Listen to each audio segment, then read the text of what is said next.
In 1982, the world was introduced to the Commodore 64.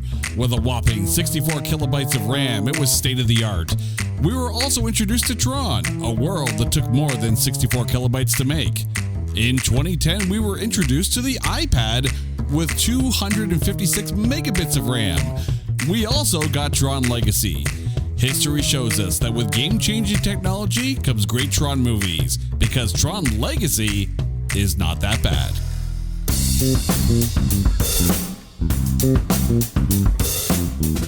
Welcome one and all to It's Not That Bad, the podcast that looks for A grades in B movies.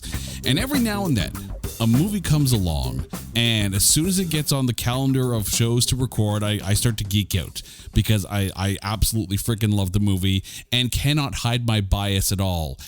Today is one of those episodes because we are talking 2010's Tron Legacy. And equally giddy about this episode, returning to the show is Sean Faust. Sean, welcome back to the show. How are you doing, man?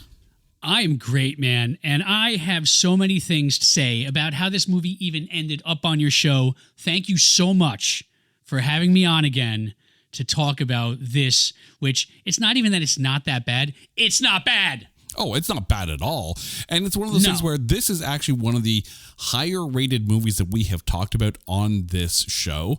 So, admittedly, the critics were kind of split on it, but it is so much better than what the critics and what the audience, I think, have rated it because, people just don't like, the internet sucks. Let's just be honest. The internet sucks, but it's okay, because we're not going to the internet, we're going to the grid. As much as you want to say the two might be the same, they're not.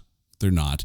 But before we tackle 2010's Tron Legacy, it is time to take this amazing sequel and trailerize it. Imagine a world ruled by computers, where corruption isn't just a politician taking a bribe.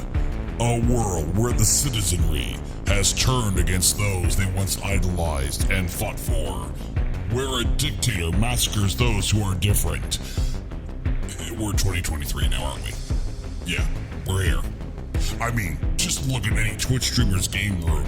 There's more LED lights there than on the entire grid. Enter Tron Legacy, a sequel 28 years in the making, following in the footsteps of the groundbreaking film, whose use of computer animation led to futuristic marvels like the TV show Automan. Seriously, look it up. And we're sorry. It's a movie that proves that you can expand a world, create a moody atmosphere without it being a total downer, and lets us bear witness to one of the best evolutions of a soundtrack ever. Tron Legacy. Rated PG for pixelated greatness.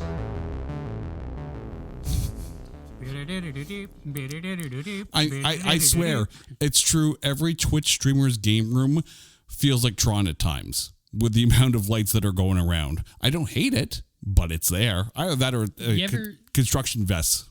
You ever drive down a highway at night and you see some of these cars or some of these motorcycles, just the way the wheels are lit up and stuff? It's like, come on, seriously? Like Tron Legacy failed, but you can still build your car?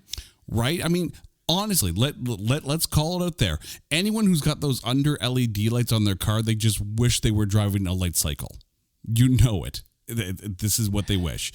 This movie, let's get to the breakdown here. This movie stars Jeff Bridges, Garrett Hedlund, Olivia Wilde, Bruce Boxleitner, James Frain, Michael Sheen, and Beau Garrett, and a very small part played by Cillian Murphy. However, there is an almost starring in this one. For the role of Sam Flynn, there were a number of actors who tried out and were under consideration, including Casey Affleck, Chris Pine, Ryan Gosling, and Michael Stahl-David, who some people will remember from Cloverfield. Now, Sean, I'm going to put this out to you there. Of those names, do any of them to you seem like a fit for Sam Flynn? No. Maybe Casey Affleck, maybe, because I haven't seen him do that kind of a role. So, and I know he does have some kind of range. But, for me, while I was watching, I was kind of like, they really wanted Anakin. They really, really wanted Anakin, but he just stopped making movies after all the trash that was talked about him after Jumper. See, I like Jumper too. I thought Jumper was awesome. And it also showed that like a good director, or a director that actually knows how to direct, I should say, can get anybody to act. But no, nobody on that list really, no. Nobody on that list strikes me. And I thought Garrett Hedlund did a fine job. Oh, absolutely. And it's interesting because, when he's on screen, he kind of feels like he could be Jeff Bridges' son. Like, I'm taking a look at, Casey Affleck and Chris Pine and Ryan Gosling, and they just don't, bring across that Jeff Bridges aura that I think Garrett Hedlund actually did bring across. So kudos to him. The film is directed by Joseph Kosinski. Can you imagine? This film is his directorial debut. Like, how do you jump in the director's chair and say, oh, by the way, first film, Tron Legacy, go? Lots of faith. Lots of faith and $170 million. By the way, that was the budget of this film. Apparently, this film had the highest budget for any directorial debut. Like, that's a lot of money thrown at some guy. It's like, okay, cool. You did architecture? Great. Cool. Let's direct a Tron movie. But that being said, he proved he's a phenomenal director. Then he also went on to direct Oblivion, Top Gun Maverick, and Spiderhead. So there are some good movies in his filmography after this.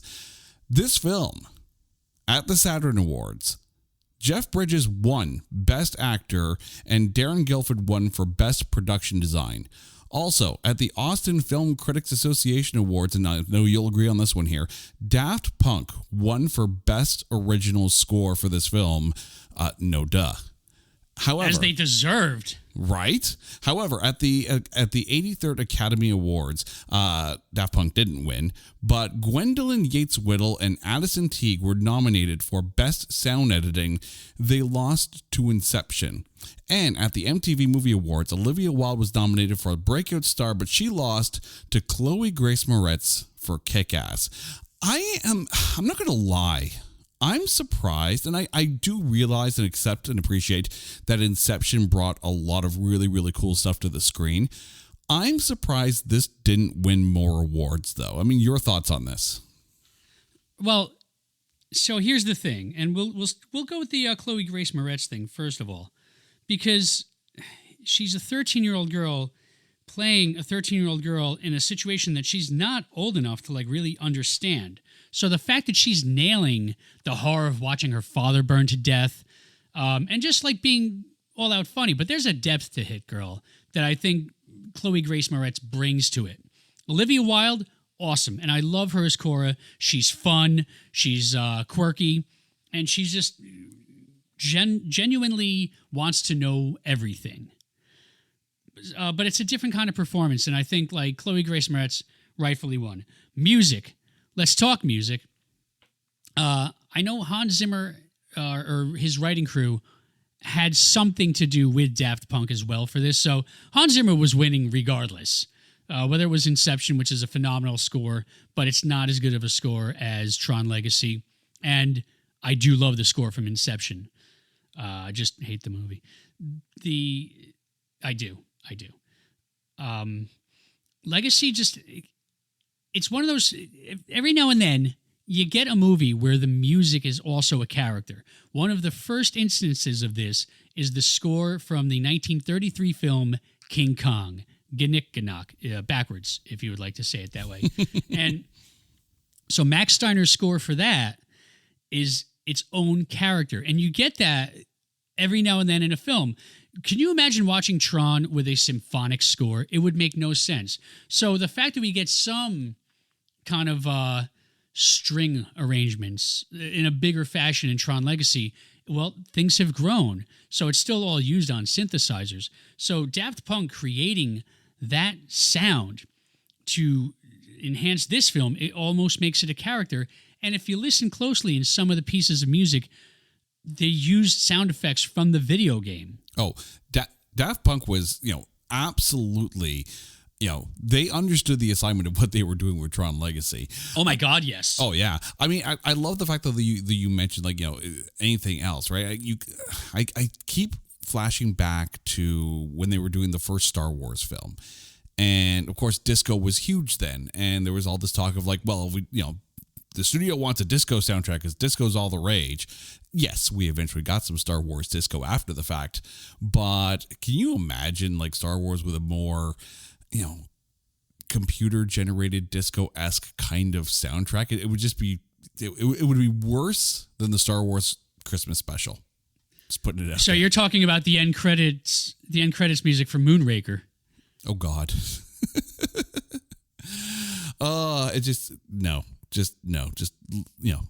Let John Williams be John Williams.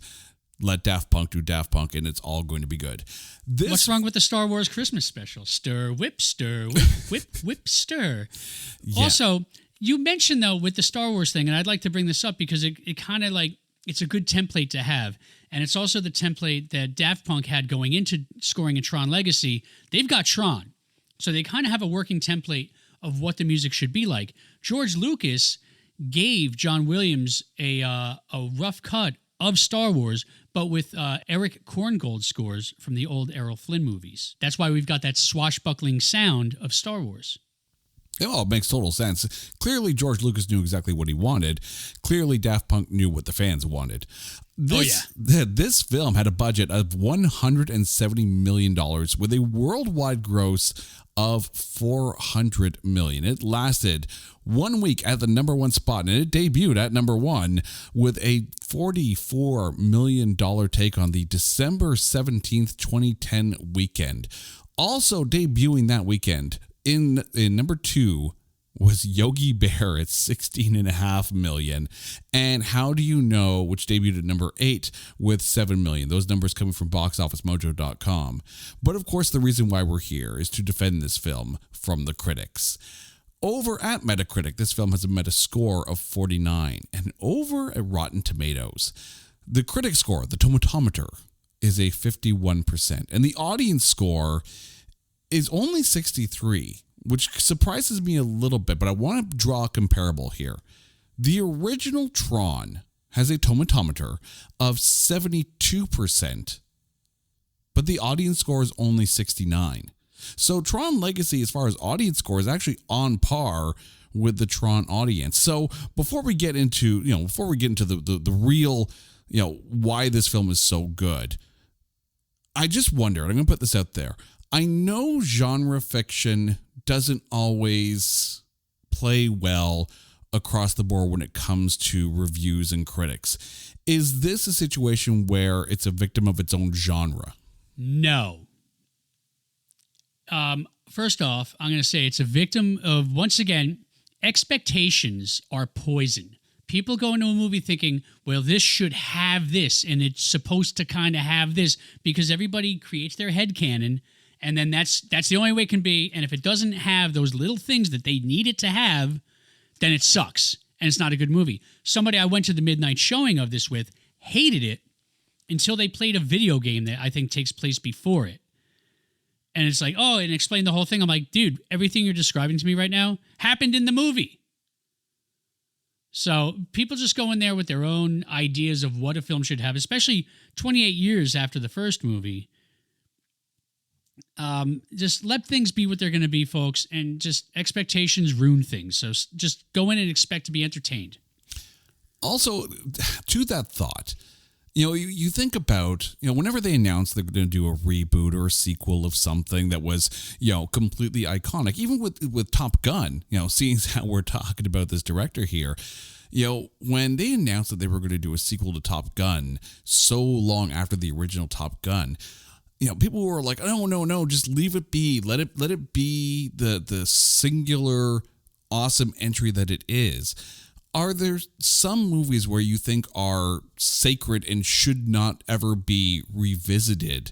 Like, is this one of the situations where people were basically trying to gatekeep their love of Tron? I don't think so. I think it's more of a case of it was a little too advanced. And that's not even a gripe of mine, but even watching it the other night, I was kind of like, this is a little too, it's not as gritty as the first movie. It's a little too clean, a little too pure. And even our technology hadn't gone that far yet. But we're living in Kevin Flynn's world of NCOM and his technology. So even he talked about the Wi-Fi, like, hey man, I thought of that in '85.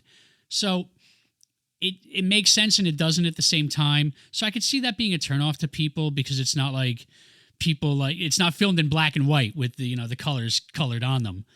And I can see people getting taken out of that. Plus, it's also a long movie. So people see a 2 hour and 10 minute or a 2 hour and 5 minute Tron movie, and they're like, what? The first one was only like 90 something minutes. What, another half hour? What are we going to get from that? Story buildup. What's wrong with that? I'm going to, knowing your music background, I want to put this out there, okay? Because I know you love your prog metal and like. So Queensryche. Back in the 80s, but at one of the best concept albums of all time, Operation Mindcrime. Probably my favorite concept album of all time. Oh, absolutely. So when they announced that they were going to do Operation Mindcrime 2, what was your initial reaction? Before even hearing the track, what was your initial reaction? I had long since fallen out of love with them because I just wasn't... Here and the Now Frontier didn't do it for me. Promised Land didn't really do it for me a lot either. It had some good stuff on it, but I was kind of like, I'm not liking you guys as much as I used to. And also, like, I was a Queensryche fan from, like, The Warning. So, like, I had the EP, I had The Warning, I had Rage for Order, I had Mindcrime, and Empire at first. Like, that took me a few listens to get into. So, by the time Operation Mindcrime 2 rolled around, I was like, well, you know what?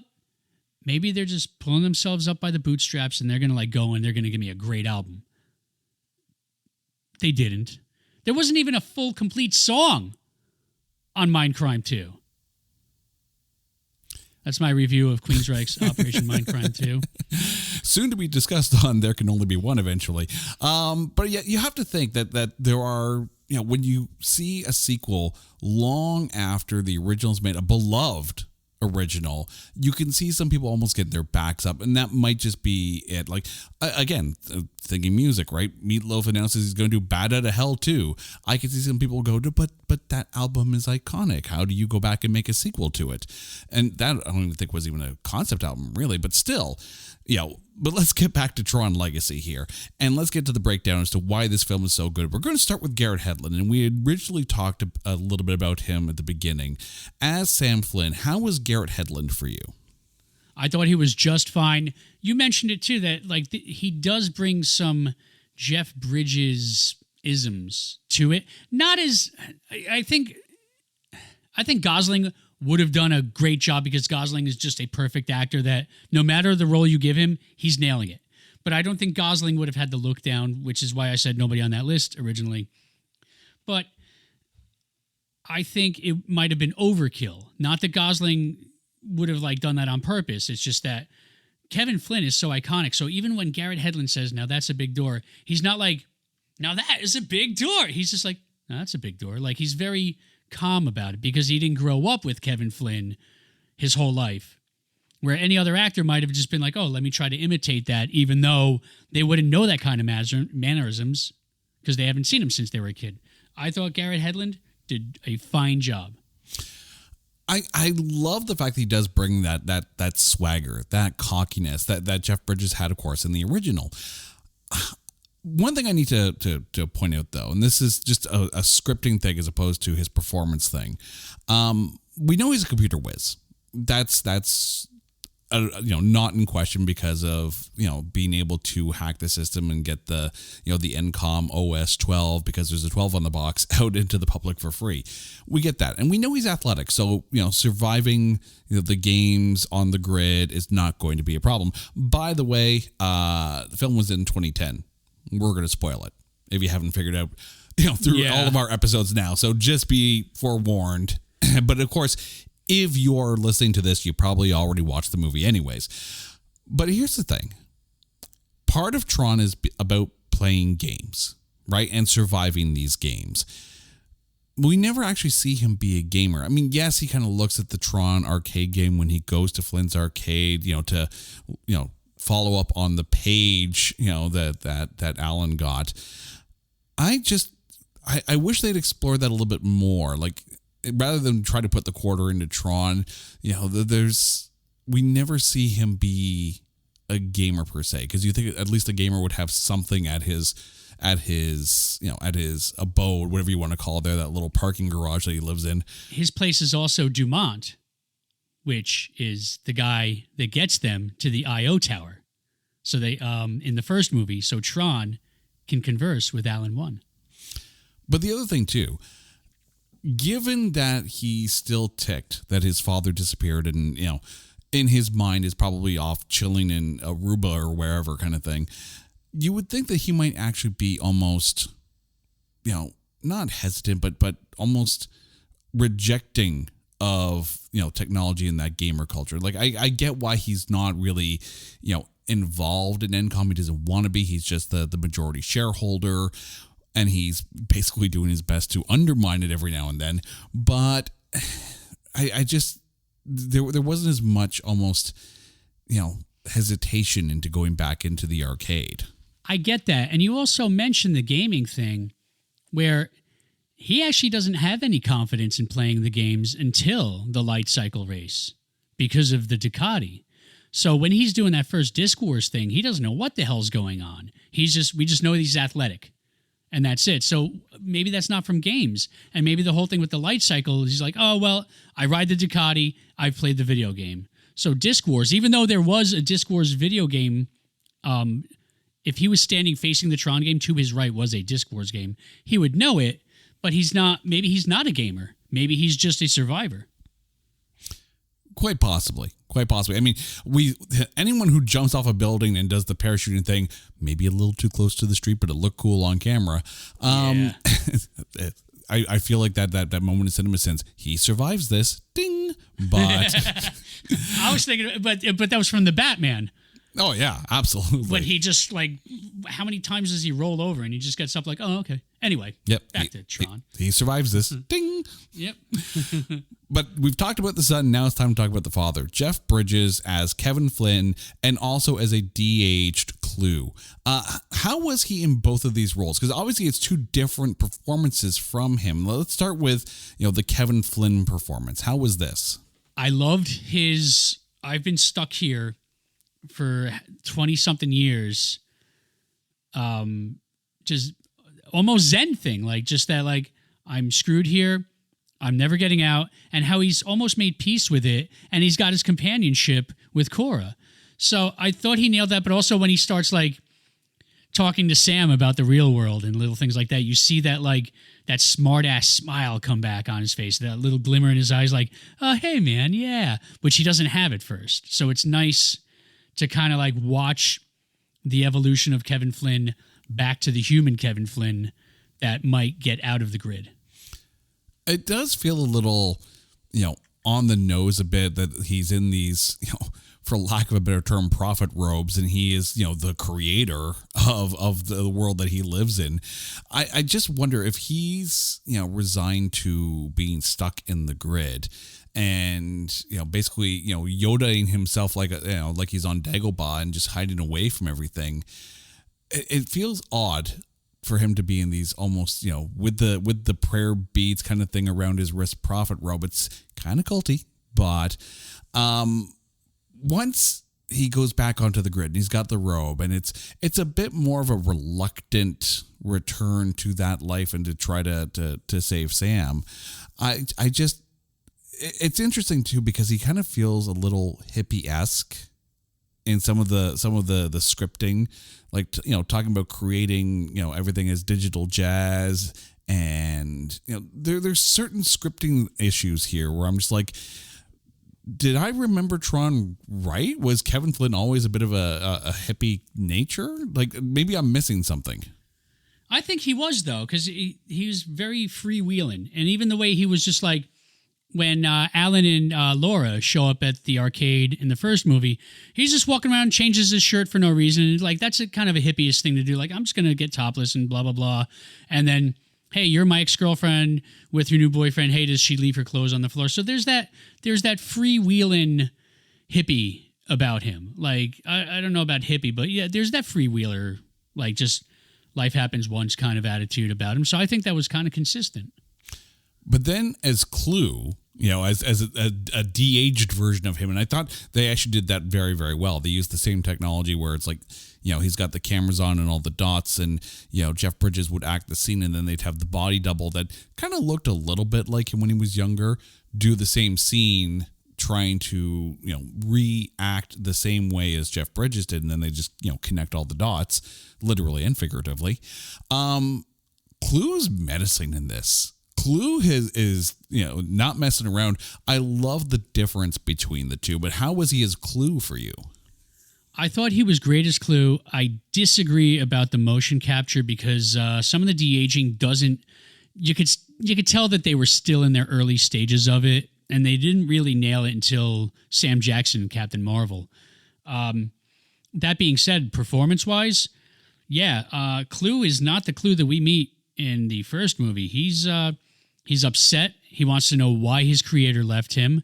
He wants to know why he was abandoned for, what does Flynn say? Like minutes here, or minutes there, or hours here. So Clue just wants to put together the perfect system, but his creator is just off dilly-dallying somewhere else. I just said dilly-dallying. And he's jealous. He wants his creator with him. So to get that just over emotional about it, I thought he was great, and I thought he played two different roles very well. Not my favorite Bridges performances, but is there such thing as a bad Jeff Bridges performance? But it does feel like Clue's almost, that angry child lashing out at his father kind of thing, which, it does make sense. I will say, you say that the de-aging doesn't always match up. I'll give them this. For 2010, the fact that you mentioned Captain Marvel, that's 9 years later. Oh, yeah. No, I understand that. I'm just saying, but there's things that, were problematic even to us back then. Just being me. It's not the end of the world. It doesn't ruin the movie. It's just that you could tell, upper face area, especially by the eyes, there's not a lot of motion. Okay, let's move on to Olivia Wilde as Cora. How was she for you? Not just Olivia Wilde, but the concept of Cora being, for lack of a better term, digital immaculate conception. That's because that seems to be how they're referring the ISOs. It's like Deckard and what's her name? Oh, Rachel. Had a child. Right? Yes. Oh, that's it. Yeah. Deckard and Rachel, they had a child, even though one or both of them. I liked the idea of it because it's kind of like a glitch in the Matrix, it just, your computer glitches every now and then if you get a power surge. Kind of all right, so think of the first movie when they're drinking that, we'll call it water, but they're by an electrical outlet. That's really what that would be, right? So it's kind of the same thing. You get a power surge or something like that. Wait, where the hell did these things come from? So it's probably you type something, it goes into a cache, but you don't delete the cache, but the cache keeps doing whatever it's doing. I didn't mind it at all. And I don't know a lot about computers. So somewhere out there's a computer guy going, dude, shut up. You don't know what you're talking about. And you're right. But I'm just saying, for the sake of this movie, it's an idea that the cache has grown. Well, I mean, there's the thing too. Even if you go back to the original Tron, you have to think that these are physical bodies that are zapped into a digital environment. Do they still need to eat? Do they, do they need that kind of nourishment? Are they creating food like it's, the replicator on the Enterprise? There's a question there. There's so many questions there. And also, might I pose a Badger question? Because Badger had his theory, on Breaking Bad, Badger had his theory that every time that somebody was beamed, they were killed, but their particles recreated another them. So they're just all clones of clones of clones of clones. Did the same thing happen to Kevin Flynn and Sam Flynn? Which also speaks to Cora, who was created inside. What did she become? It's interesting, too, because if you think about it, if you're beamed, you're basically turned into code and then rebuilt. So the question becomes then, if you happen to get killed on the away mission for Star Trek, that's how we're using the whole beaming thing. If you're wearing a red shirt, it's guaranteed. Yes, but if you are basically digitized and then undigitized, if you will, is there a backup saved in the system? Can you be digitized back from the original beam point? Are you just in digital storage? I wonder if so many needless red shirts were left behind and clearing the cache. But are they in San Junipero? Oh, we're not going to go down this road, are we? No. We're not talking Blade Runner. We're talking Tron here. I was talking Black Mirror. Oh, yes, I know, but still, because she was also in Blade Runner, and we've compared. Oh, yes, exactly. Yes. And, it's all a shared universe in the digital cache. I cannot. Oh, and maybe we're in the digital cache, and now we're like trying to think of that way. Are we really on the grid, or is the grid really around us? It's hard to say. Well, the red pill and the blue pill, my friend. Okay. Before I put this out there, I'm going to ask you, where would you rather be, the Matrix or the grid? Where would you rather be? Anywhere. The grid. Yeah, despite the you're probably going to die in the games anyways, I think I'd still choose the grid. Matrix is a little too real. You still have to go to work in the Matrix. But my thing with Cora here, and there's another character that I really need to talk about this, but just for Cora for a bit there.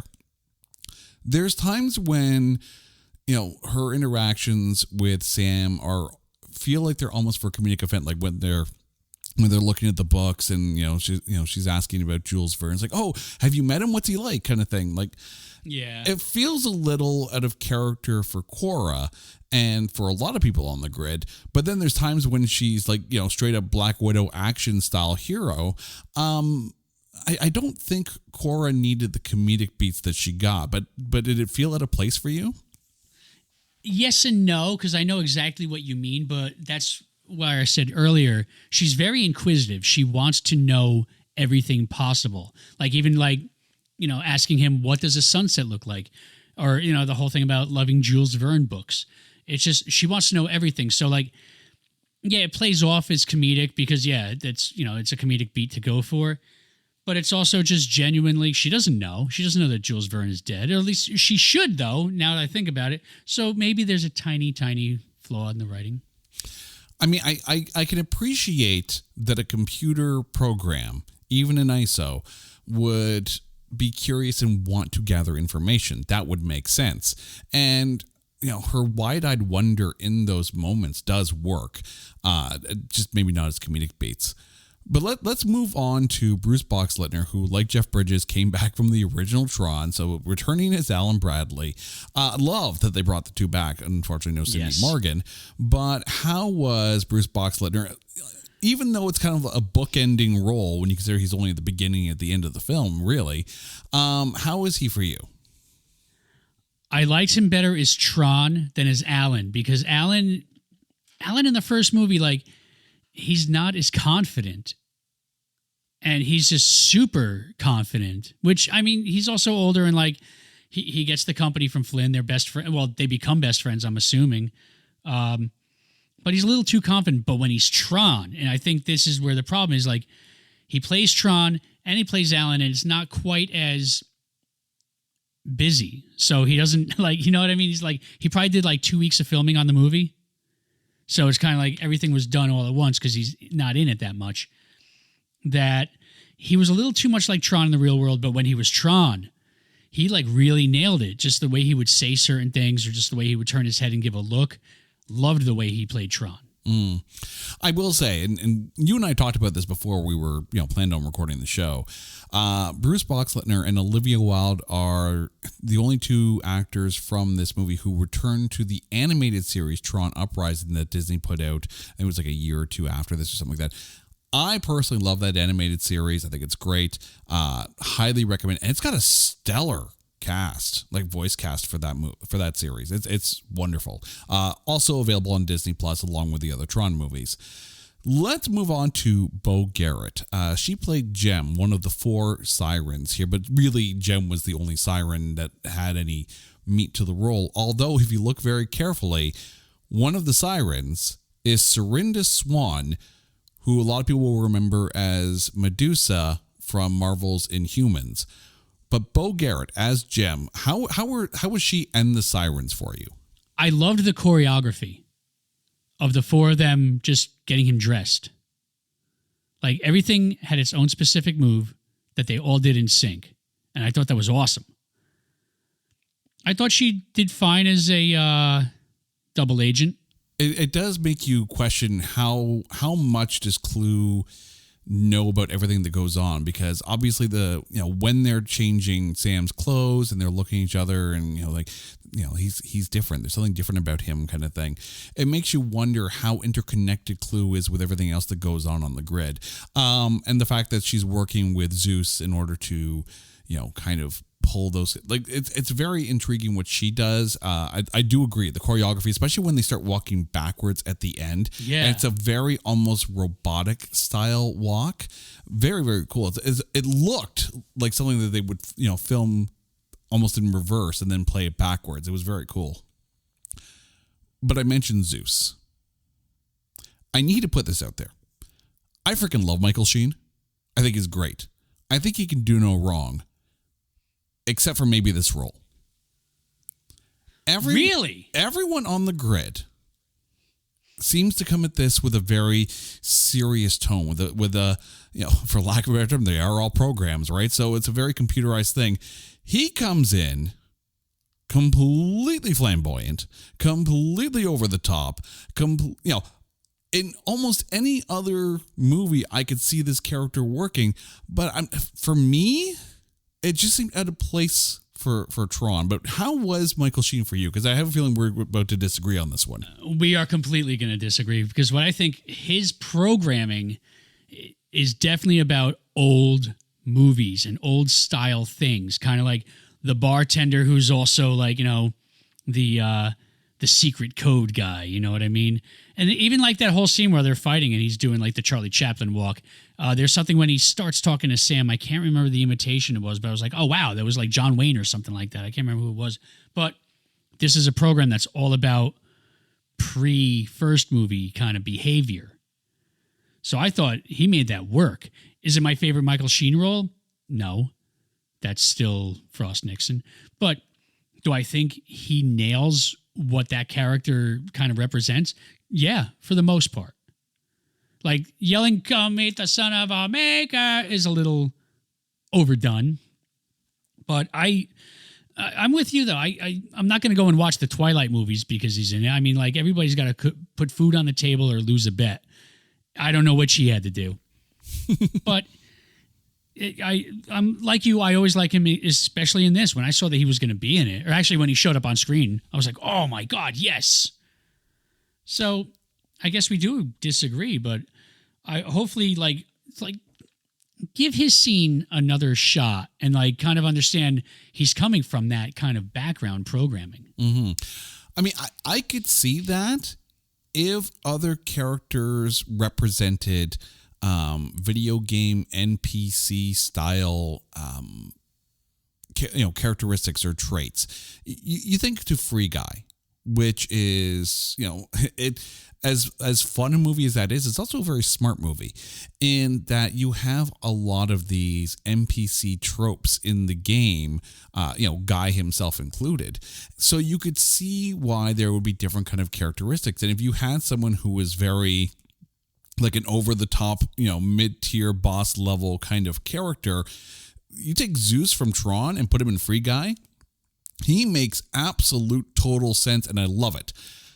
But in here, the problem is he's the only character who acts like that. Yes, you had Daft Punk in a bit of a cameo, DJing the party and whatnot. No one else is showing any other characteristics aside from, an interesting level of seriousness across the board. It's out there. It's different. It's not horrible. I know personally it just feels a little out of place. But again, that's just me. But I could easily see Zeus in Free Guy. That would be phenomenal. I need to see Zeus in Free Guy too.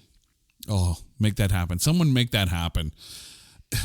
Don't make a good film. Make a great film.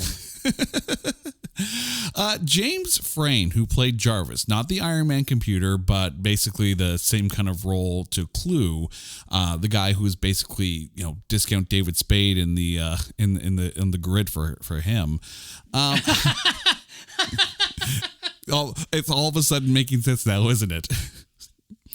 Jarvis is discount David Spade, but how was he for you?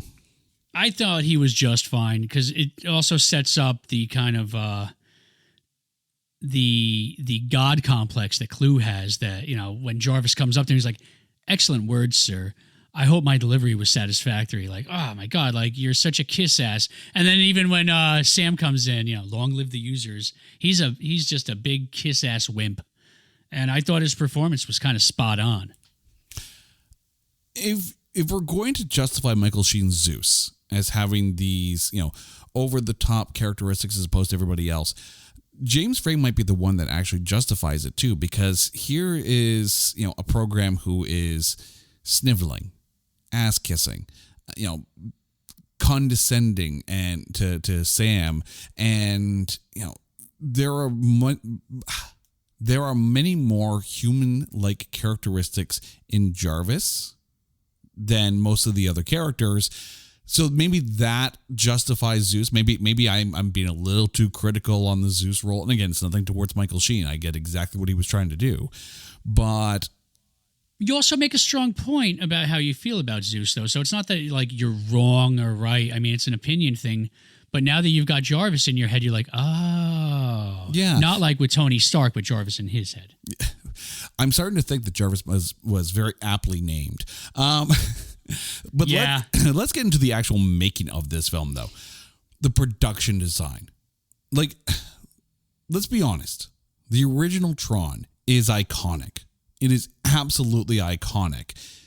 This is also, I think, takes what was made and really upped it a notch. They brought their A game in making this film. Oh, yeah. They had to. They had no other choice. It had to look better because technology had grown. And technology had grown and the puppy was getting bigger.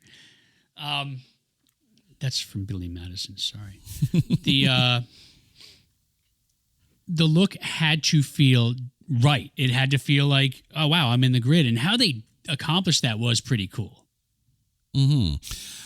I think back to the first Tron, right? And they spent a lot of time on, the whole how the laser was, pixelating and digitizing Kevin before, tossing him into the grid. Here it's like, okay, we've been there, we've done that. Now let's get right into the coolness factor.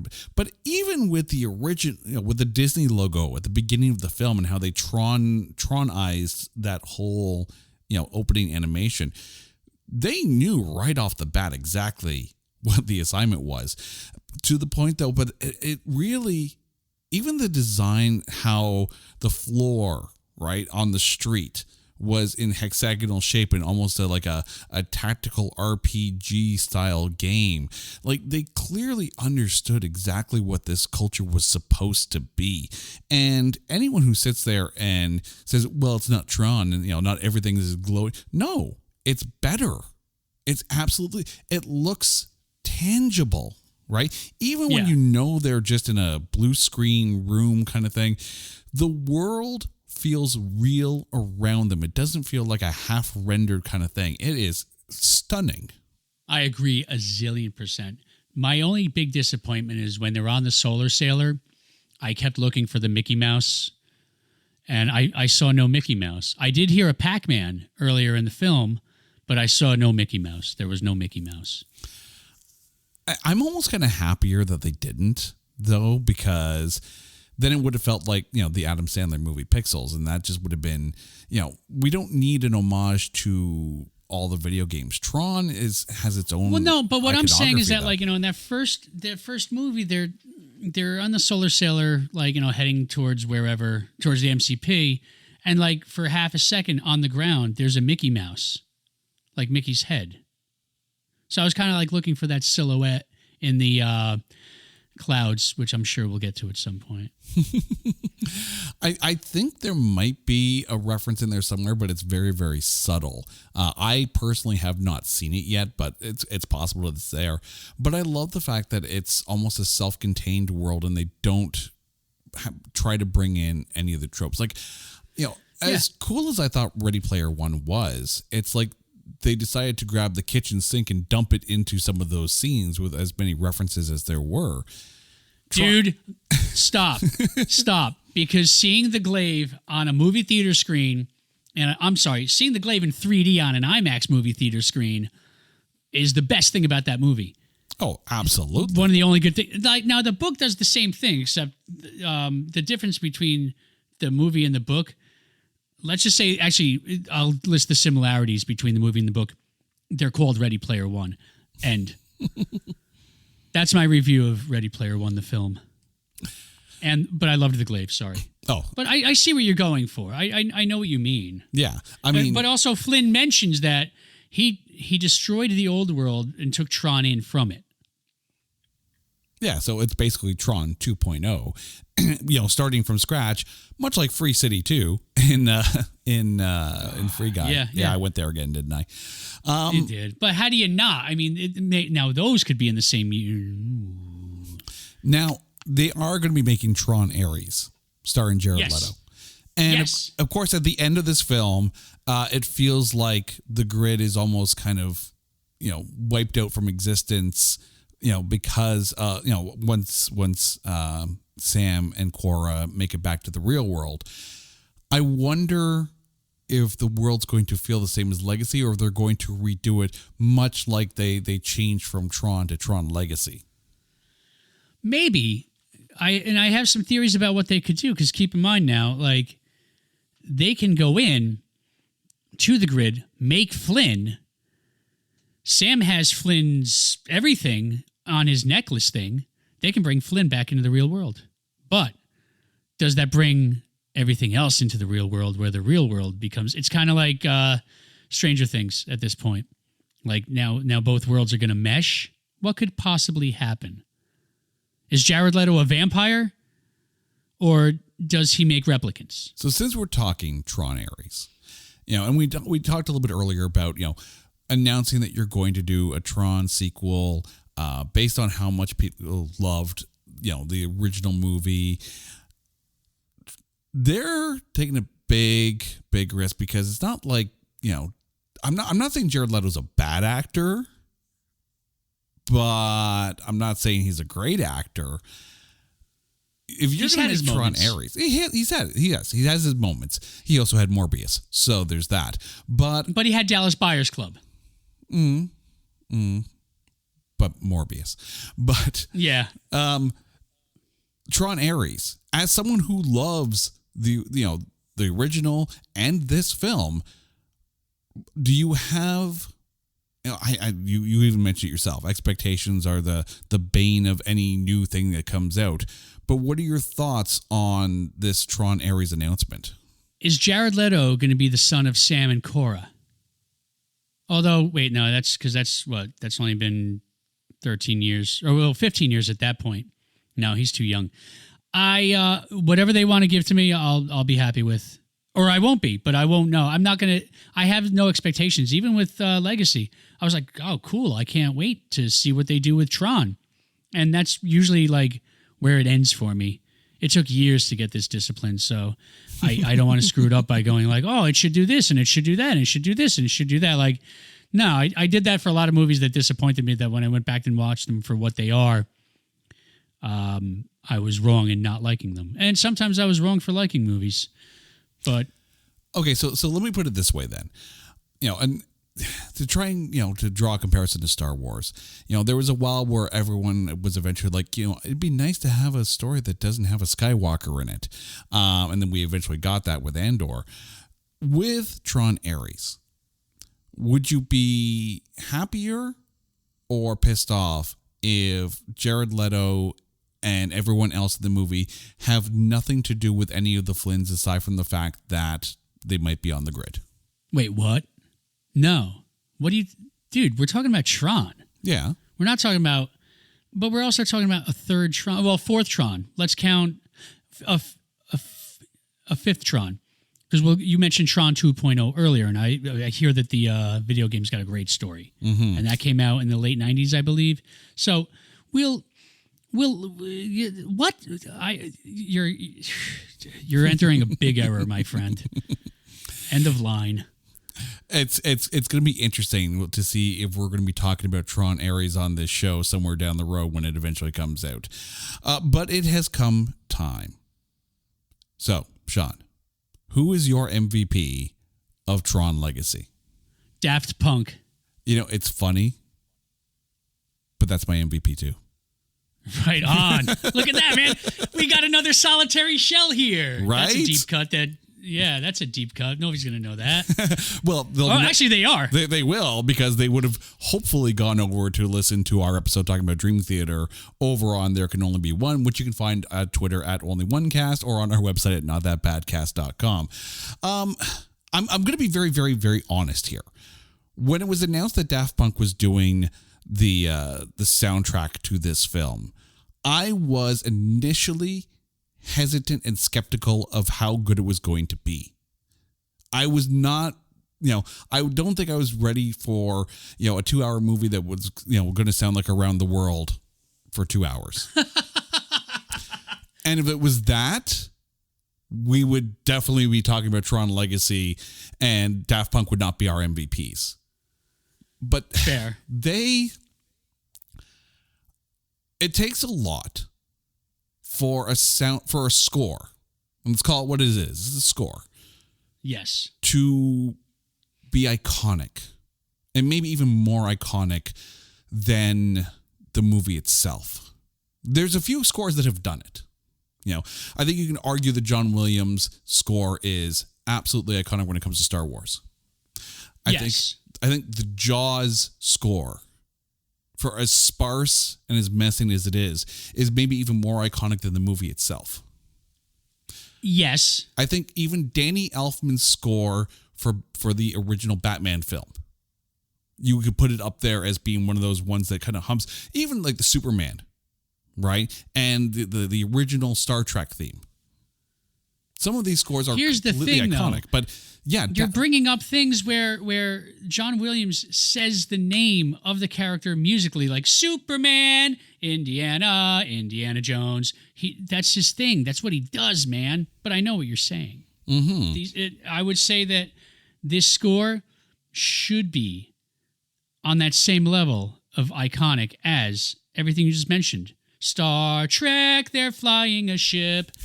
I'm with you. I can't believe we just compared Daft Punk to John Williams, but here we are, and I think it's completely warranted. Sean, thank you so much for joining in and talking Tron Legacy with me.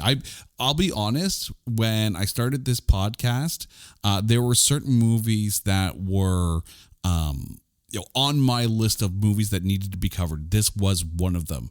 I also get a chuckle of the fact that you mentioned The Glaive, and Krull is also on that list, and we'll get to Krull eventually one day. But Sean, before we go, please take a moment, let us know where our listeners can find you and your music.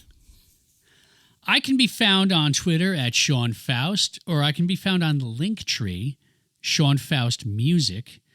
And I would love it if you would check out my music. It's not up there with the works of, say, John Williams and Alexander Courage and Daft Punk and Wendy Carlos and Hans Zimmer, as we have mentioned throughout this episode. My favorite music actually is film scores.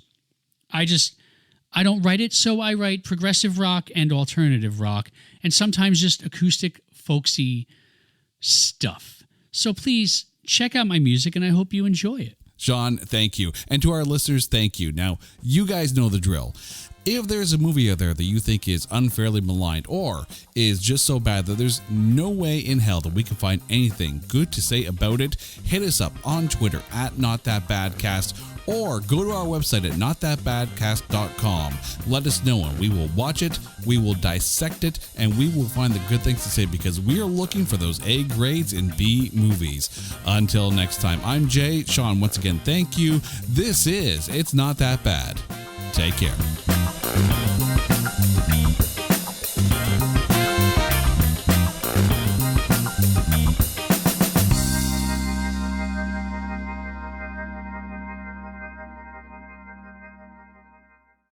Hey folks, Stefan Shirazi and Renee Richardson here from the Metallica Report. And we are proud members of the Pantheon podcast family, where the best of music and podcasts unite. We've got something pretty cool for you.